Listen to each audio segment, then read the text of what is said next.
Hello friends, welcome to your comfort classes. स्वागत है आपके इस चैनल पे। और आज हम तमिलनाडु बोर्ड की जो मॉडर्न हिस्ट्री कवर कर रहे हैं 12th क्लास की, उसमें हमारा चैप्टर 4 है, लेसन 4। इसमें आज हम लॉर्ड हेस्टिंग्स के बारे में जो है डिटेल्ड में एनालिसिस करेंगे और पढ़ेंगे उनके बारे में, उनका हिस्टोरिकल पर्सपेक्टिव भी समझने का प्रयास करेंगे। तो पहले हम लोग अपने लर्निंग ऑब्जेक्टिव्स देख लेते हैं कि एक्चुअल में हमें इसमें क्या क्या सीखने को मिलेगा या जानने को मिलेगा। पहला है the condition of India when Lord Hastings become governor general. तो भारत की दशा क्या थी उस टाइम जब लॉर्ड हेस्टिंग्स जो है गवर्नर जनरल बने। तो सर जो पहले थे कौन थे, लॉर्ड वेलेस्ली, वो वापस जा चुके थे। उसके बाद 2 और गवर्नर जनरल आते हैं, लेकिन उनका कार्यकाल बहुत ज्यादा इम्पोर्टेंस भी नहीं रखता है और छोटा भी बहुत ज्यादा है। तो हम बड़े स्तर पे देख रहे हैं। तो पहले लॉर्ड हेस्टिंग्स को हम लोग कवर करेंगे। इनका टाइम कितना था, 1813 से 1823 तक के बीच में था। 10 साल का इनका कार्यकाल रहा है भारत में। फिर दूसरा टॉपिक जो इसमें कवर करेंगे, the war with Nepal, the kingdom of Gurkhas. Nepal के साथ जो युद्ध हुआ और जो गोरखा जो राज्य था, साम्राज्य था, उसको भी इसमें देखेंगे। Who were Pindaris and how they were exterminated. देखिए, जब मैं आपको इससे पहली वाली वीडियो में जब आपको मैं सब्सिडरी अलायंस सिस्टम पढ़ा रहा था, तो उसमें मैंने बताया था कि सब्सिडरी अलायंस में लॉर्ड वेलेस्ली ने इस तरीके से सिस्टम बनाया था कि एक पर्टिकुलर टेरिटरी में एक राजा के साथ एग्रीमेंट होने के बाद उनकी जो है डिसिप्लिन्ड आर्मी वहीं पर रहेगी। तो उसके बाद क्या हुआ, हजारों की तादाद में राजा लोगों के जो सैनिक थे उनको काम से निकाल दिया गया था। उसमें से कई जो है विद्रोही लूटपाट करने वाले बन गए थे और वही लोग जो है पिंडारी के नाम से जाने गए, पिंडारियों के नाम से जाने गए। और इन्हीं पिंडारी के बारे में हम इस चैप्टर में थोड़ा एक्सप्लेन में जो है काफी डिटेल में पढ़ेंगे और इसमें ये भी देखेंगे किस तरीके से उनका खात्मा भी हुआ। The third and the final war with Marathas. Second Maratha war जो है लॉर्ड वेलेस्ली के कार्यकाल में हुआ। अब ये तीसरा और जो फाइनल वॉर है मराठास से अंग्रेजों का, उसको जो है हम इसमें कवर करेंगे। 5वां हमारा जो टॉपिक रहेगा, the cause for the defeat of Marathas at the hands of British. कारण क्या रहे हैं मराठा लोगों के अंग्रेजों के हाथों इतनी बुरी तरीके से हारने के पीछे, उसको जो है इस चैप्टर में हम लोग कवर करेंगे 5वें पॉइंट के तौर पे। 6वां हमारा है the reforms introduced by Lord Hastings. और लॉर्ड हेस्टिंग्स ने भारत में क्या रिफॉर्म्स या सुधार किए हैं, ठीक है, तो उनको देखेंगे। और फाइनल जो हमारा जो लास्ट में जो हम हर बार कवर करते हैं एज यूजुअल पूरी वीडियो की तरह, an estimate of Lord Hastings, यानी कि यहाँ पे हम समीक्षा करेंगे लॉर्ड हेस्टिंग्स का। तो चलिए शुरू करते हैं। Lord Hastings became governor general in 1813। Lord Hastings कब गवर्नर जनरल बनते हैं भारत के, 1813 में। मैंने आपको इससे पहले जो है गवर्नर जनरल का कॉन्सेप्ट बताया था। एक वीडियो पर्टिकुलर मैंने बनाई है कि governor general of Bengal, governor general of India और वाइसरॉय, इनमें क्या डिफरेंस है। तो आप मुझे ये बताइए गवर्नर जनरल का मतलब क्या है। ये जो आप पिक्चर देख रहे हैं ये लॉर्ड हेस्टिंग्स की है, ठीक है। और 1813 का जो टाइम था, उसी टाइम इंडिया में जो चार्टर है, 1813 का जो चार्टर है वो भी लागू हुआ था। He adopted a vigorous forward policy, ठीक है। वो फॉरवर्ड पॉलिसी जिसको लॉर्ड वेलेस्ली ने, मार्किस जो वेलेस्ली थे, उन्होंने जो शुरू किया था, उसको इन्होंने बहुत ही बड़े स्तर पर और अच्छे उत्साह के साथ इसे और लागू किया। वेज्ड वॉर्स एक्सटेंसिवली, और उन्होंने युद्ध को क्या किया, बढ़ावा भी दिया। किसने, लॉर्ड हेस्टिंग्स ने। His aggressive and imperialist policies part the way for the general of expansion of British empire. और उनकी जो भी उनकी नीतियां थी, पॉलिसी वगैरह थी, उसके चलते क्या हुआ कि जो ब्रिटिश एम्पायर है उसका जो साम्राज्यवादी विस्तार है वो बहुत तेजी से बढ़ा। He further expanded the British power in India. और इन्होंने जो है लगातार भारतीय शक्ति का जो है प्रचार किया इंडिया में और क्षेत्र विस्तार किया। The conditions in India when he assumed power posed a serious threat to the British administration. India की जो दशा थी जब लॉर्ड हेस्टिंग्स ने शासन संभाला, तो उस टाइम काफी थ्रेट में थी, काफी सीरियस थी। There was anarchy in central India. पूरे जो सेंट्रल इंडिया में यानी कि केंद्रीय भारत में क्या था उस टाइम, अनार्की था, अराजकता फैली हुई थी। The Pindaris plundered the whole region and the Marathas could not control them. और पिंडारियों ने क्या कर रखा था, पूरी तरीके से आतंक मतलब कायम किया हुआ था, पूरे क्षेत्र में तहस नहस कर रखा था लूटपाट के माध्यम से। और मराठों की शक्तियां इतनी छिड़ हो गई थी, इतनी कमजोर हो गई थी कि वो जो है पिंडारीज को कंट्रोल भी नहीं कर पा रहे थे। Also there was infighting among the Maratha chief. और सबसे बड़ी बात, ये पिंडारियों को न कंट्रोल कर पाने के पीछे उनका सबसे बड़ा रीजन क्या था कि मराठा के जो अपने आपसी डिस्प्यूट थे वो ही खत्म नहीं हो रहे थे, yet they were aiming at the expulsion of British from India, और वो अंग्रेजों को भारत से बाहर निकालने के बारे में सोच ही नहीं रहे थे। The Peshwa was secretly plotting against the British. Peshwa जो थे वो क्या कर रहे थे, चुपके जो है ब्रिटिशर्स के खिलाफ जो है रणनीतियां तो बना रहे थे, लेकिन वो उसमें बहुत ज्यादा सफल नहीं हो रहे थे, लेकिन तब भी वो काफी गतिविधियां कर रहे थे ब्रिटिशर्स के अगेंस्ट में। Hastings was also troubled by the expansion of the Gorkha power, और उसी वक्त जो है नेपाल की जो गोरखा शक्ति थी, गोरखा जो ग्रुप था या कम्युनिटी थी, उनकी शक्तियों में लगातार विस्तार हो रहा था, जो हेस्टिंग के लिए चिंता का विषय बना हुआ था। Therefore Hastings determined to restore order by suppressing the Pindaris, और हेस्टिंग ने सबसे पहला डिटर्मिनेशन ये किया कि सबसे पहले पिंडारियों को सप्रेस किया जाए, यानी कि सबसे पहले उनका खात्मा किया जाए या उन्हें एलिमिनेट किया जाए, and to eliminate threats to the British power by waging wars with the Marathas and Gorkhas. और उसका जो दूसरा सबसे बड़ा एम ये था कि मराठा और गोरखास की शक्ति को जो है खत्म किया जाए, उन्हें युद्ध के तौर पे या उन्हें एलिमिनेट किया जाए, साफ किया जाए, ताकि जो है ब्रिटिश शक्ति का विस्तार हो सके और उसमें कमी ना आए। अब हम लोग पहला टॉपिक जो है अपना शुरू करते हैं, वॉर अगेंस्ट द गोरखास। तो वॉर अगेंस्ट द गोरखास, जो गोरखास के साथ जो युद्ध हुआ 1814 से 16 के बीच में। कब हुआ? 1814 से 1816 के बीच में। गोरखास कहां से संबंध रखते थे ये आप कमेंट बॉक्स में बता सकते हैं।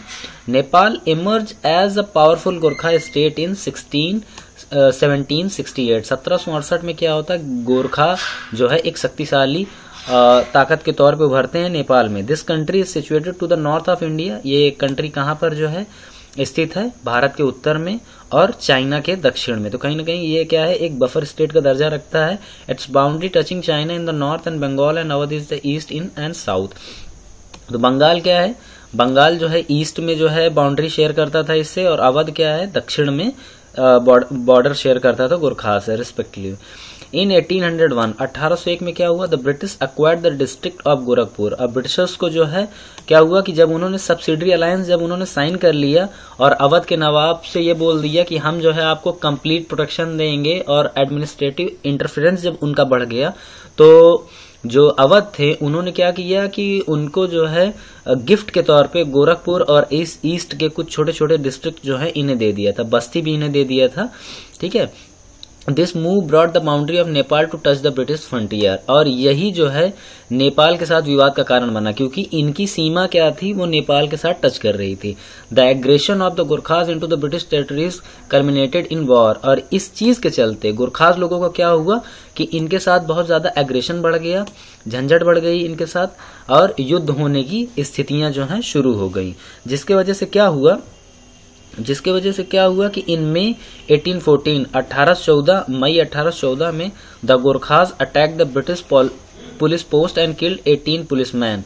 और इन्होंने क्या किया, 1814 में जो गोरखास थे, ब्रिटिश जो पुलिस पोस्ट थी, यानी कि पुलिस जो थाना वगैरह होते, उस पे उन्होंने अटैक कर दिया और लगभग 18 ब्रिटिशर्स जो पुलिसमैन थे उनकी हत्या कर दी, और उनके कुछ जो ऑफिसर्स वगैरह थे, अधिकारी थे, उच्च अधिकारी थे, उनकी हत्या कर दी। Hastings declared war on Nepal. और इसी के चलते हेस्टिंग्स ने जो है नेपाल के खिलाफ युद्ध छेड़ दिया। इन 1814 में several battles were fought between the British and the Gorkhas. और 1814 के बाद जो है लगातार ब्रिटिशर्स और गोरखास के बीच जो है बहुत सारे युद्ध लड़े गए। In 1814 several battles were fought between the British and Gorkhas. Amar Singh Thapa, ठीक है, जो रिप्रेजेंट कर रहा था नेपाल की तरफ से, जो गोरखा को रिप्रेजेंट कर रहा था ब्रिटिशर्स के खिलाफ, उनका नाम क्या था, अमर सिंह थापा था। The able general of Nepal army. और बहुत ही सक्षम जनरल थे नेपाल सेना के, जिन्होंने बाद में क्या किया, उन्होंने सरेंडर कर दिया था। इन मार्च 1816 और 1816 में, जब ये 1814 में जो युद्ध शुरू हुआ नेपाल और ब्रिटिशर्स के बीच में, गोरखास के बीच में, जब 1816 में क्या हुआ, सरेंडर होने के बाद क्या हुआ कि ट्रीटी ऑफ सगौली की संधि जो है हुई अंग्रेजों और गोरखास के बीच में। The Gorkhas give up their claim over the Terai region. ठीक है। तो गोरखास से सबसे पहले जो उनका क्लेम छीना गया वो क्लेम ये था कि आपके जो तराई भाग है, तराई भाग से आप इससे समझिए, तराई भाग जो है नेपाल और उत्तर प्रदेश के बीच में जो है वो सीमा है जो हिमालय के फुटहिल से नीचे है। और यहाँ पे क्या होता है, ज्यादातर नेपाल से हुए पानी से जो है ये हिस्सा हमेशा तर रहता है, ठीक है। तो इसीलिए इसको तराई रीजन भी कहा जाता है। गोरखपुर, कुशीनगर, सिद्धार्थनगर ये सब तराई रीजन में ही आ जाते हैं। And ceded the areas of Kumaon and Garhwal to the British. और गोरखास से जो है कुमाऊं और गढ़वाल का जो इलाका था उत्तराखंड में जो है वो सब ब्रिटिशर्स ने ले लिया। किस ट्रीटी के तहत ले लिया? ट्रीटी ऑफ सागौली के तहत लिया, जो 1816 में साइन हुआ था। The British now secured the area around Shimla. और ब्रिटिशर्स ने क्या कर लिया, अब उन्होंने अपना एक्सपेंशन कर लिया, क्षेत्र विस्तार कर लिया और उन्होंने शिमला का क्षेत्र अपने अंदर में ले लिया। Their north western borders touch the Himalayas. और उनका जब उत्तर पश्चिमी जो इलाका है वो किससे छूने लगा था? हिमालय से छूने लगा था। The Gorkhas had to withdraw from Sikkim and they also agreed to keep a British resident at Kathmandu. अब गोरखास लोगों को क्या है कि अपना जो सिक्किम के पास से जो उनका जो क्षेत्र है वहां पे जो उनका प्रभुत्व था उससे उनको पीछे हटना पड़ा और उन्होंने जो है एक ब्रिटिश रेसिडेंट को काठमांडू में रखना पड़ा उन्हें, ट्रीटी ऑफ सगौली के तहत। It was also agreed that the kingdom of Nepal would not employ any other foreigner in service other than English. और जो सबसे बड़ी इनकी टेक्निक थी, सब्सिडरी अलायंस का जो सबसे मोस्ट इम्पोर्टेंट जो प्रैक्टिस ये थी या प्रोविजन ये था कि नेपाल जो है सगौली ट्रीटी के तहत क्या करेगी कि अब किसी भी फॉरनर जो पावर है, यानी कोई भी जो अदर विदेशी शक्तियां हैं जैसे फ्रेंच है, डच हैं, पोर्चुगीज हैं, पुर्तगाली वगैरह हैं और जो डेनिश हैं या डेनमार्क के रहने वाले लोग हैं, इनके साथ कोई भी समझौता या इनसे कोई रिलेशनशिप नहीं रखेगा। The British had also obtained the still sites of hill stations like. और यहीं से जो है पहली बार जो हिल स्टेशंस हैं रहायशी इलाके के तौर पे उभरने लगे। इसमें कौन कौन से क्षेत्र आए? जैसे शिमला है, मसूरी है, नैनीताल है, रानीखेत है। इसको क्या कर लिया इन्होंने? टूरिस्ट और हेल्थ रिसोर्ट के तौर पे डेवलप किया, क्योंकि अंग्रेज लोग क्या थे, ठंडे प्रदेशों से संबंध रखते थे और ठंडे प्रदेशों से संबंध रखने के बाद जो इंडिया में क्या होता था, गर्मी और बारिश के मौसम में उनके लिए जो मौसम होता था बड़ा टफ हो जाता था, हार्श हो जाता था, जिसकी वजह से उन्हें दिक्कत होती थी। लेकिन अब क्या हुआ, अब उनके लिए बहुत ही बेहतरीन जगह जो है रहने के लिए उन्हें मिल गई थी। After this victory in the Gorkha war, Hasting was honoured with English peerage and he became marquess of Hastings. और इस युद्ध विजय के बाद, ठीक है, हेस्टिंग्स का नाम जो है बहुत ज्यादा विख्यात हो गया और उन्हें इंग्लिश पीरियड की जो है पदावधि से जो है सम्मानित किया गया और अब उन्हें जो है मर्क्वीज ऑफ हेस्टिंग्स के नाम से जाना जाने लगा। अगला जो इसमें पॉइंट है वो ये है कि सप्रेशन ऑफ पिंडारीज। सब्सिडरी अलायंस के चलते जो भी मराठे लोग थे जो अनएम्प्लॉयड हुए और बाद में लूट मारी के काम में लग गए और जिन्हें पिंडारीज के नाम से जाना जाता, तो हेस्टिंग्स ने उनका दमन किस तरीके से किया उसको इसमें हम देखेंगे। The origin of Pindaris is lost in obscurity, ठीक है। The first reference about them is during the Mughal invasion of Maharashtra. उनका जो पहली बार जो चर्चा है कब हुआ था? जब मुगल इन्वेजन हुआ था महाराष्ट्र में। They did not belong to any particular caste और क्रीड। और ये किसी भी खास जाति या पंथ से संबंध नहीं रखते थे। They use to serve the army without any payment but instead were allowed to plunder, ठीक है। वो क्या होते थे? एक तरीके के ऑनरेरी काम करने वाले लोग होते थे। ऑनरेरी का मतलब क्या होता है? बगैर पैसे के काम करने वाले लोगों में उनको गिना जाता था। सम्मान के लिए वो जंग लड़ते थे, देश के लिए लड़ते थे।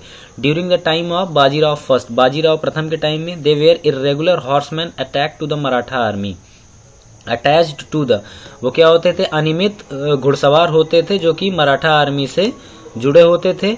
It is the worth mentioning here that they never help the British. लेकिन यहाँ पर हमेशा ये याद रखने की जरूरत है, इन्होंने कभी भी ब्रिटिशर्स की जो है मदद नहीं की, यानी कि ये हिपोक्रेट्स नहीं थे, धोखेबाज नहीं थे। They were mostly active in the areas of Rajputana and central provinces and substituted on plunder. वो जो लूटपाट के काम में वो किस क्षेत्र में ज्यादा एक्टिव थे? राजपूताना में और सेंट्रल प्रोविंस जो है केंद्रीय जो राज्य थे उनमें इनका बोलबाला था, इनका नाम वहां पे चलता था। Their leaders belong to both the Hindu as well as Muslim community. और इनके इनके जो लीडर्स वगैरह होते थे वो बोथ कम्युनिटी से जो है रिलेशन रखते थे, एक हिंदू से भी और मुस्लिम कम्युनिटी से भी। Chief amongst them was Wasil Mohammad, Chitu and Karim Khan. और इनमें से जो बहुत फेमस जो चीफ हुए हैं, जिनमें से नाम था वासिल मोहम्मद, चीतू और Karim Khan. They has thousands of follower, और इनके हजारों की तादाद में फॉलोअर्स वगैरह थे।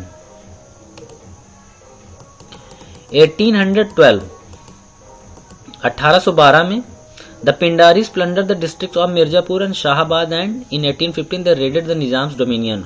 1812 के पास उन्होंने क्या किया, मिर्जापुर और शाहाबाद के क्षेत्र में जो है उन्होंने लूटपाट की। 1815 में उन्होंने जो है जो निजाम का जो प्रभुत्व वाला जो क्षेत्र था, हैदराबाद के जो निजाम के जो प्रभुत्व वाले क्षेत्र हैं, वहां पे भी उन्होंने अटैक किया, रेड किया, लूटपाट की। इन 1816 1816 के पास दे प्लंडर्ड द नॉर्दर्न सरकार। उन्होंने क्या किया 1816 में नॉर्दर्न सरकार। अब ये नॉर्दर्न सरकार जो है काफी इंपॉर्टेंट हो जाता है। नॉर्दर्न सरकार क्या है, जब आप उड़ीसा वाले क्षेत्र का जब आप ज्योग्राफिकली जब उसे डिवाइड करेंगे तो क्या होगा कि तमिलनाडु से उड़ीसा के बीच में 3 कैटेगरी बांटी जाती है, और सबसे उत्तरतम भाग जो होगा दक्षिण पेनिनसुला का या पेनिनसुला का जो प्रायद्वीप भारत का, तो उसमें जो उड़ीसा वाला इलाका है उसे उत्तरी सरकार के नाम से जाना जाता है। तो इसी को जो है इन्होंने सबसे ज्यादा क्या किया, प्लंडर किया, लूटपाट की। Lord Hastings determined to suppress the Pindari, और यहीं पे से क्या हुआ कि लॉर्ड हेस्टिंग्स ने तय कर लिया कि अब पिंडारियों का जो है दमन करना है, इनका खात्मा करना है।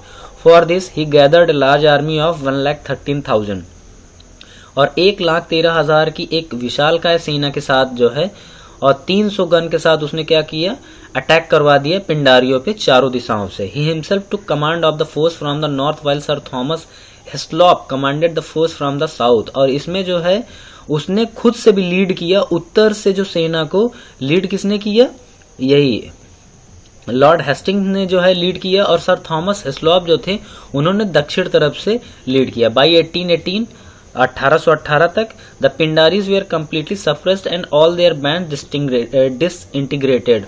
और 1818 तक पिंडारियों ने क्या कर दिया कि उन्होंने कम्प्लीटली सप्रेस्ड कर दिया, और उनको जो है पूरा तितर बितर कर दिया, उनके पूरे ग्रुप का जो है नामो निशान मिटाने तक की नौबत आ गई।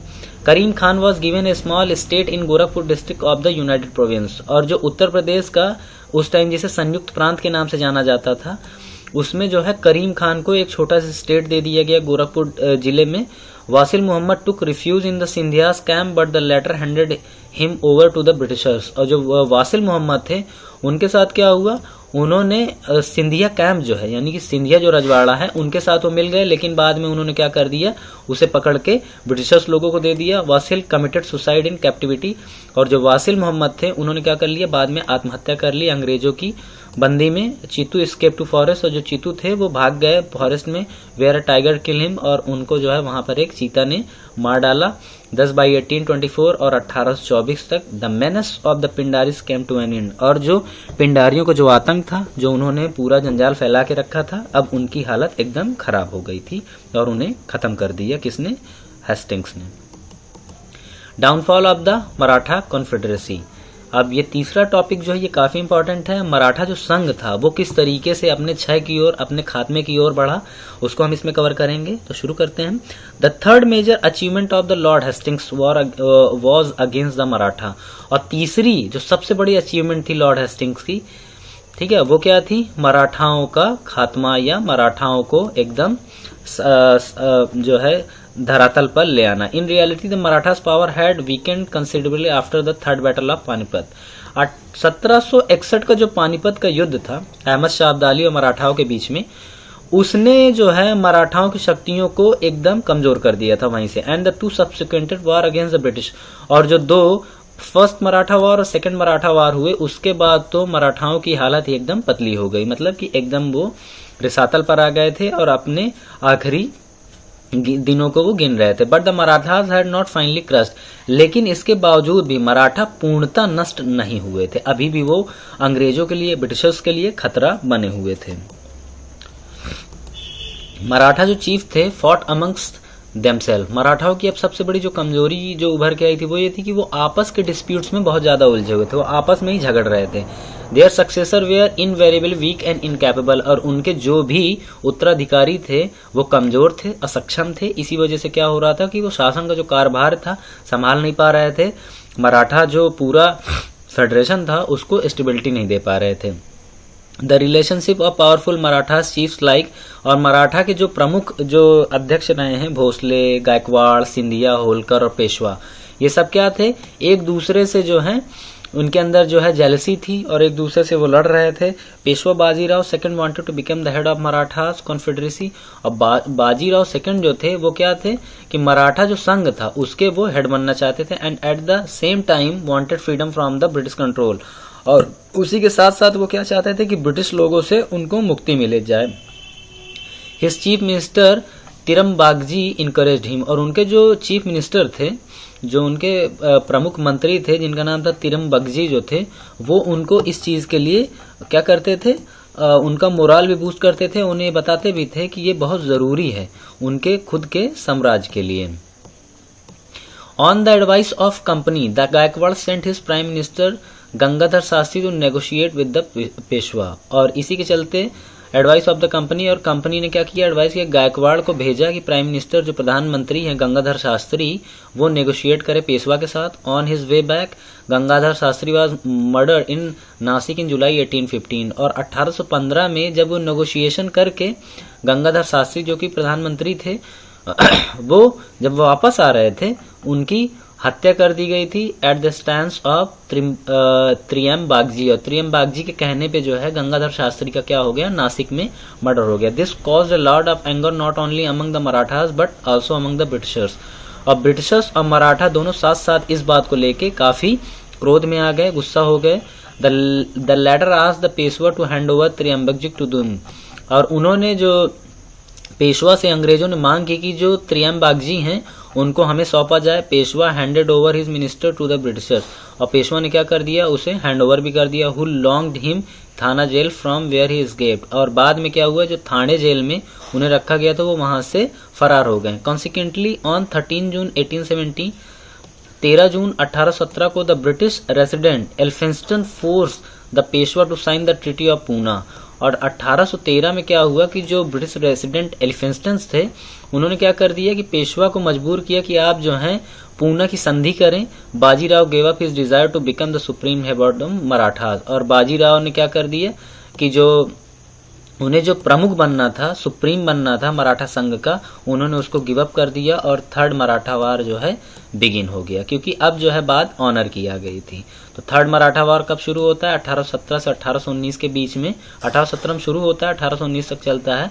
But soon the Peshwa undid this treaty with the Britishers and on 5 November 1870 attack the British residency, और पेशवा क्या करते हैं, अनडिड द ट्रीटी करते हैं, वो ट्रीटी को क्या करते हैं, सिरे से खारिज कर देते हैं, और 5 नवंबर 1817 को अटैक कर देते हैं ब्रिटिश रेसिडेंसी पे। He was defeated at a place called Kirkee, और किरकी एक जगह है, वहां पर क्या होता है, वो युद्ध हार जाते हैं Peshwa Bajirao second.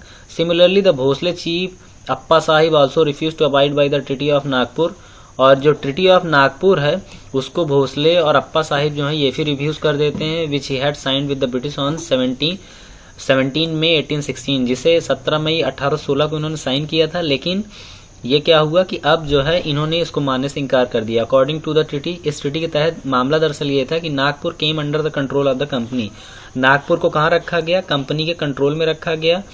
He fought with the British in the battle of Sitabuldi in November 1817, और इसी के चलते इस ट्रीटी ऑफ नागपुर को जो है जब उन्होंने सिरे से नकार दिया या रिफ्यूज कर दिया, मानने से इनकार कर दिया, तो 1817 में बैटल ऑफ सीताबाल्डी जो है होती है, सीताबाल्डी का युद्ध होता है अंग्रेजों और ये भोसले और अप्पा साहिब के बीच। अप्पा साहिब भोसले एक तरफ और अंग्रेज दूसरी तरफ, बट वॉज डिफीटेड, लेकिन वो इस युद्ध में हार जाते हैं। The Peshwa now turn to Holkar for help, और उसके बाद पेशवा जो है मदद मांगते हैं होलकर से, but Holkar too was defeated, और होलकर इससे पहले ही हार चुके होते हैं ब्रिटिशर्स से 21 दिसंबर 1817 को बड़ौदा में, जिसके वजह से क्या होता है कि वो मदद करने में असक्षम हो जाते हैं। देयरफॉर बाय दिसंबर 1817 और दिसंबर 1817 में the dream of mighty Maratha confederacy, जो कि पेशवा बाजीराव सेकंड का एक सपना था कि एक दिन वो महान मराठा संघ की स्थापना करेंगे, वो फाइनली शैटर्ड हो जाता है, यानी कि वो मिट्टी में मिल जाता है, खात्मा हो जाता है उस सपने का। तो ये जो पूरा जो मैंने आपको एक्सप्लेन किया, ये क्या था, मराठा वॉर था। इसमें जो है काफी जो है ट्विस्टेड वॉर्स हुए हैं, ट्रीटीज के भी कुछ नाम है, तो ये काफी इंपॉर्टेंट है, आप इनको याद रखिएगा। आगे देखते हैं हम लोग।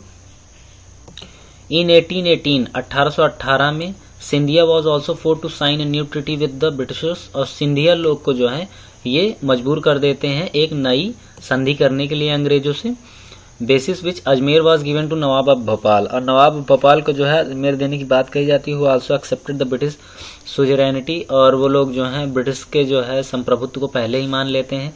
The Gaikwad of Baroda while accepting the subsidiary alliance, जब गायकवाड़ ऑफ बड़ौदा जो हैं उन्होंने सब्सिडरी अलायंस को एक्सेप्ट किया या एग्रीड हुए, तो agreed to hand over certain areas of Ahmedabad to British. Ahmedabad के कई जो महत्वपूर्ण जो स्थान थे उनको उन्होंने ब्रिटिशर्स को देने के लिए मान लिया। The Rajput states which were under the Pindaris were freed after the latter suppression, और जो सपरेशन को जब खत्म किया पिंडारियों के, तो उसमें भी जो है राजपूत के कई स्टेट्स जो हैं छूट गए।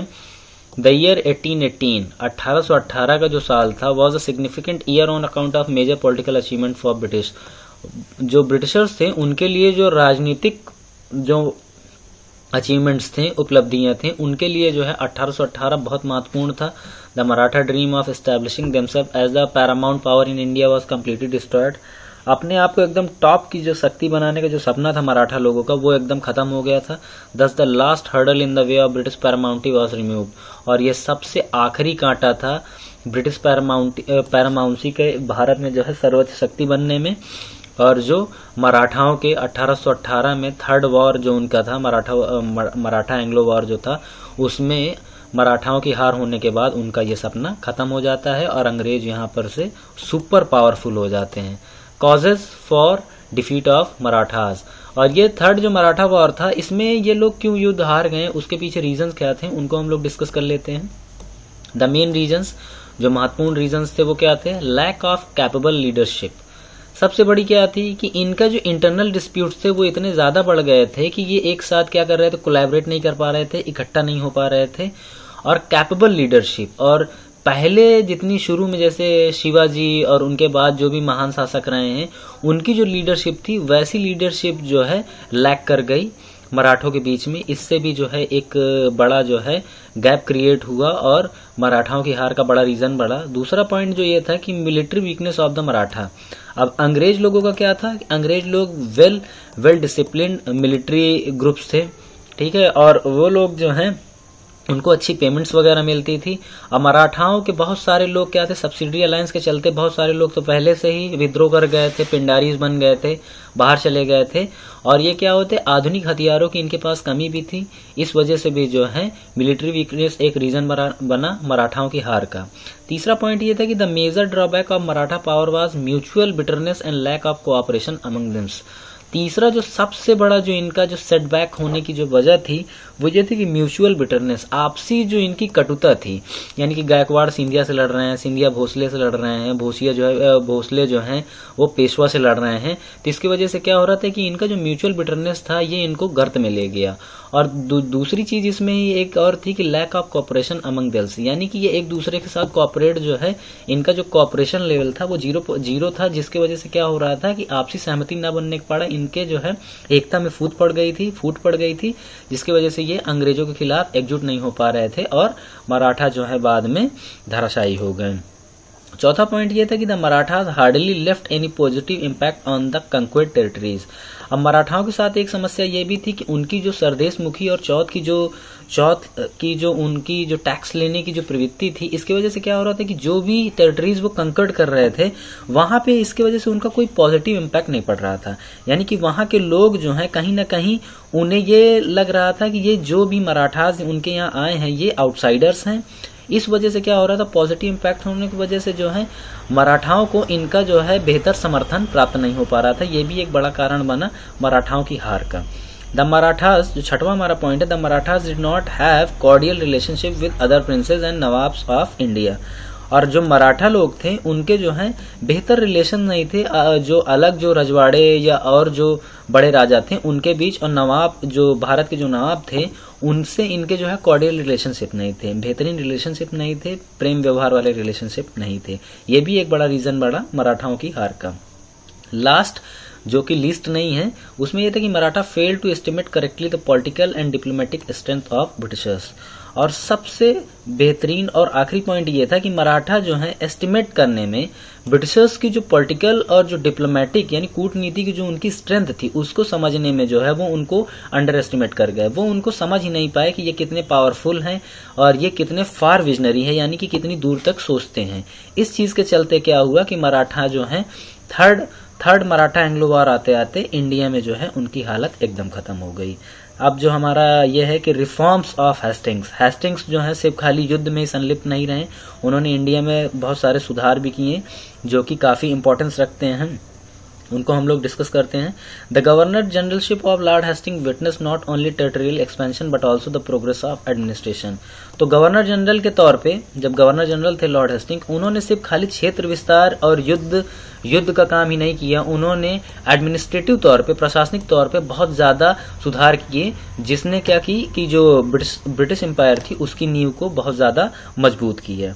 ही approved the ryotwari system of land revenue introduced in, उन्होंने रैयतवाड़ी जो सिस्टम होता है उसको उन्होंने जो है अप्रूव किया था, जिसमें क्या किया जाता है कि रेवेन्यू जनरेशन का काम किया जाता था, यानी कि टैक्स कलेक्शन का काम किया जाता था। ये एक नई टेक्निक आई थी इंडिया में, खास करके एग्रीकल्चर फील्ड में। मद्रास प्रेसिडेंसी में जो है जो थॉमस मूर उस टाइम थे, थॉमस मुनरो, उन्हीं को जो है इन्होंने अप्रूवल दिया था कि आप जो है वहां पे रैयतवाड़ी सिस्टम लगा सकते हैं, जिससे प्रिलिमिनरीज के बहुत अच्छे क्वेश्चंस बनते हैं। तो ये याद रखिएगा कि रैयतवाड़ी जो सिस्टम है किसने अप्रूवल दिया था और किसने इसे इम्प्लीमेंट किया था। सर थॉमस मुनरो का ये पूरा आइडिया था, उन्होंने ही जो है इसे क्रिएट किया था और इसको अप्रूवल किसने दिया था, लॉर्ड हेस्टिंग ने दिया था। मद्रास प्रेसिडेंसी में इसे इस्तेमाल किया गया था। अब इसमें क्या था, in the sphere of judiciary के क्षेत्र में भी इन्होंने जो है, न्यायपालिका के क्षेत्र में ये जो न्याय व्यवस्था थी उसमें भी इन्होंने काफी बड़े स्तर के सुधार किए था। The Cornwallis code was improved, Cornwallis जो लॉर्ड कॉर्नवालिस थे उन्होंने जो कोड जो कोडिफाई किया था उसको भी इन्होंने इम्प्रूव किया। The police system of Bengal was extended to other region, और उन्होंने जो है पुलिस सिस्टम जो है उसको भी एक्सटेंड किया बंगाल में। The importance of Indians munsif had increase during the administration, और जो लॉर्ड हेस्टिंग है उनके प्रशासन के टाइम में जो मुंशिफ थे, जो न्याय विभाग में काम कर रहे थे, उनका जो है महत्व काफी बढ़ गया था। The separation of judicial and revenue department was not rigidly followed, और जो सेपरेशन है, the separation of judicial and revenue department was not rigidly followed, उस टाइम जो है सेपरेशन को जो है जुडिशियल और रेवेन्यू डिपार्टमेंट का बहुत ज्यादा फॉलो नहीं किया जाता था, उसको भी उन्होंने बेहतर किया। Instead the district collector acted as magistrate, उन्होंने डिस्ट्रिक्ट कलेक्टर जो है मजिस्ट्रेट के तौर पे उस टाइम काम करता था, इसके बारे में भी वर्णन किया है चैप्टर में। Hastings had also encouraged the foundation of vernacular schools by missionaries and others, और क्या हुआ कि 1813 में पहली बार जो है क्या किया गया कि इंडिया में जो है क्रिश्चियन जो मिशनरीज होते हैं उनको काम करने के लिए जो है छूट दे दी गई थी, जिसी के तहत जो है वर्नाकुलर स्कूल्स यानी कि देसी या लोकल लैंग्वेज में चलने वाले स्कूलों की स्थापना की, और इसको जो है प्रमोट भी किया लॉर्ड हेस्टिंग्स ने। इन 1817 में the Hindu college was established eight Calcutta, एक हिंदू कॉलेज की स्थापना भी की गई 1817 में कलकत्ता में, by the public for the teaching of English and western science, और पश्चिम विज्ञान और अंग्रेजी जो है अंग्रेजी सिखाने के लिए कलकत्ता में 1817 में हिंदू कॉलेज की स्थापना की गई थी, और ये लॉर्ड हेस्टिंग्स की अगुवाई में हुआ था। Hastings was the patron of this college, जो है हेस्टिंग्स जो है उन्होंने इस कॉलेज की स्थापना की, संस्थापक थे। He encourage the freedom of the press, उन्होंने क्या किया कि फ्रीडम ऑफ जो प्रेस है, प्रेस की जो स्वतंत्रता है उसको उन्होंने जो है मुखर किया, उन्होंने इसको प्रमोट किया, इनकरेज किया, बढ़ावा दिया।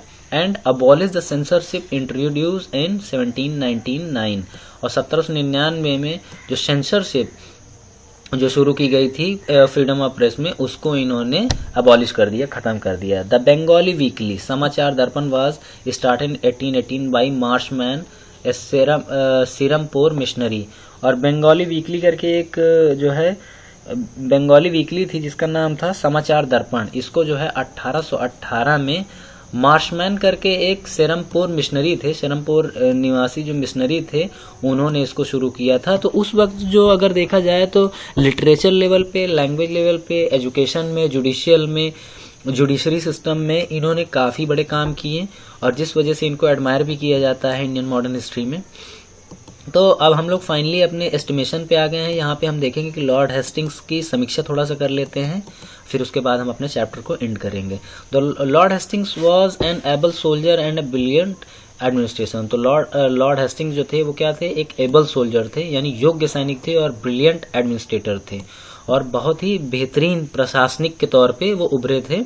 His liberal views on education, और उनकी जो उदारवादी नीतियां थी शिक्षा के मामले में, प्रेस और कमेंडेबल, ठीक है, और प्रेस को लेके वो काफी सराहनीय थी। ही सप्रेस द पिंडारीज, उन्होंने जो है पिंडारियों को खात्मा किया, जिसके वजह से आम लोगों को भी काफी फायदा हुआ और उनको तो फायदा हुआ ही हुआ। डिफीटेड द मराठाज, उसने जो है मराठाओं को हराया और उनकी शक्तियों को एकदम खत्म कर दिया। गोरखा को भी जो है अपने अंडर में ले आए सुगौली जो है ट्रीटी के तहत। His territorial gains extend the British power, और उन्होंने जो भी क्षेत्रीय विस्तार किया या क्षेत्रों पर जो कब्जा किया उससे क्या हुआ, ब्रिटिश शक्ति को बहुत बढ़ावा मिला। He was considered the maker of Bombay presidency, और उसे जो है बम्बई जो प्रेसिडेंसी थी, बम्बई प्रांत जो था, उसको जो है मेकर के तौर पे जाना जाता है, यानी आर्किटेक्चर के निर्माणकर्ता के तौर पे जाना जाता है, इन शॉर्ट। और फाइनली मैं अपने जो आखिरी के 2 लाइन है उसमें यही बोलूंगा, ही completed and consolidated the work of Wellesley. उन्होंने क्या किया कि जो वेलेजली जो 1805 में जिस काम को वो अधूरा छोड़ के गए थे, यानी कि ब्रिटिश एम्पायर को जो है कंस्ट्रक्ट करने का, बेसिक लेवल पे मजबूत करने का, ताकि वो 250 सालों का जो उनका जो कार्यकाल है उसको अच्छे तरीके से निपटा सके, उसको इन्होंने कंप्लीट किया, पूरा किया, कंसोलिडेट किया और मजबूत किया। Lord Hastings was succeeded by Lord Amherst, और लॉर्ड हेम्स्टर ने जो है उत्तराधिकारी के तौर पे आए, जो 1823 से 1828 में थे। Who fought the first Anglo Mysore war 1824 to 26, और जिन्होंने क्या किया था, the first Anglo Mysore war जो हुआ था 1824 से 1826 में, वो इन्हीं के टाइम में हुआ था।